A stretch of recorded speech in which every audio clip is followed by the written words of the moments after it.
JLM के अंदर जो वाक़यात हुए आपकी नज़र से गुजरे होंगे, इस शक की बुनियाद पर कि किसी ने हुज़ूर पाक सल्लल्लाहु अलैहि वसल्लम की शान में गुस्ताखी की है और कुरान पाक के औराक को जलाने की मज़मूम कोशिश की है। एक फैक्ट्री को नजर आतिश कर दिया गया, मॉब ने ये एक्टिविटी की।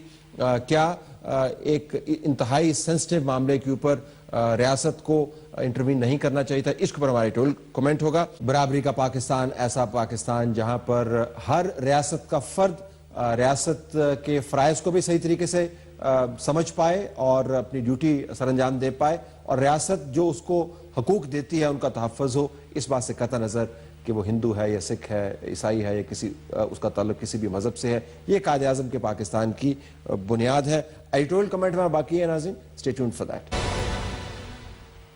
आइए नाज़रीन, अब चलते हैं हम अहम नुक्ते की तरफ। अहम नुक्ते का ताल्लुक जेएलएम के वाक़यात से है, जिसकी तफसील इस वक्त आप स्क्रीन के ऊपर देख रहे होंगे।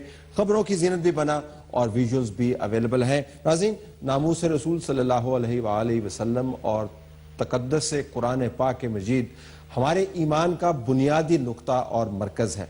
तमाम अंबिया कराम जो खुदावंद तआला ने अपने पैगाम की तशरीह और तरवीज के लिए भेजे, और तमाम आसमानी सहीफ़े हमारे लिए मुक़द्दस तरीन है। इनको माने बगैर हमारा ईमान मुकम्मल नहीं होता।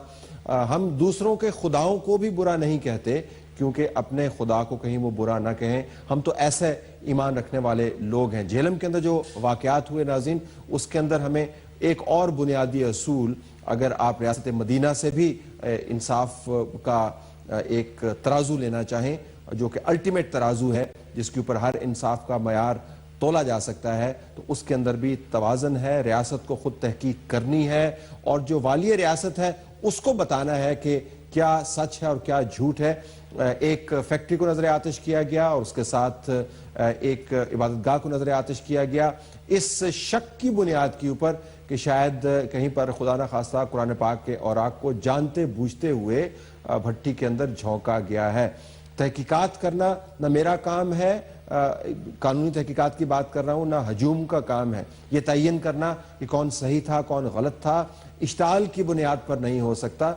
जेएलएम के अंदर आपको हजूम का हमला नजर आया, इबादतगाह को नजर आतिश किया गया, फैक्ट्री को तबाह कर दिया गया और एक लॉ एंड ऑर्डर की सिचुएशन पैदा कर दी गई। देखिए हिंदुस्तान के अंदर क्या हो रहा है जिसके ऊपर हम इतने तिल मिलाते हैं। हिंदुस्तान के अंदर जो हिंदू फंडामेंटलिज्म है, उसकी रिवायत क्या करती है, वो इस शक की बुनियाद पर कि किसी शख्स के घर के अंदर फ्रिज में शायद गाय का गोश्त पड़ा हुआ है, उस घर को आग लगाई जाती है, बंदे को बाहर लगाया जाता है और मॉब उसको लिंच कर देता है, इससे बकरे उसके कर देता है। बर्मा के अंदर मुसलमानों के साथ क्या हो रहा है, शक की बुनियाद के ऊपर जो जुल्म होता है उसके ऊपर हम तिल मिलाते हैं, लेकिन फिर इसी शक को बुनियाद बनाकर हम अपने मुल्क के अंदर जो करते हैं उससे ना इस्लाम का नाम रोशन होता है, ना हुजूर पाक सल्लल्लाहु अलैहि वसल्लम की जो नामूस है उसका तहफ़्फ़ुज़ करते हैं, ना ख़त्म नबूवत के मामलात को हम सही तरीके से प्रोजेक्ट कर पाते हैं। जिन लोगों ने यह हरकत की है, इस बात से कतई नज़र कि उनकी मोटिवेशन क्या थी, उनको करार वाक़ई सज़ा मिलनी चाहिए।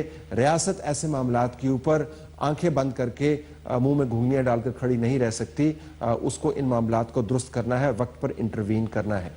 हमारी तरफ से यही कुछ, इजाज़त चाहते हैं। अल्लाह हाफ़िज़।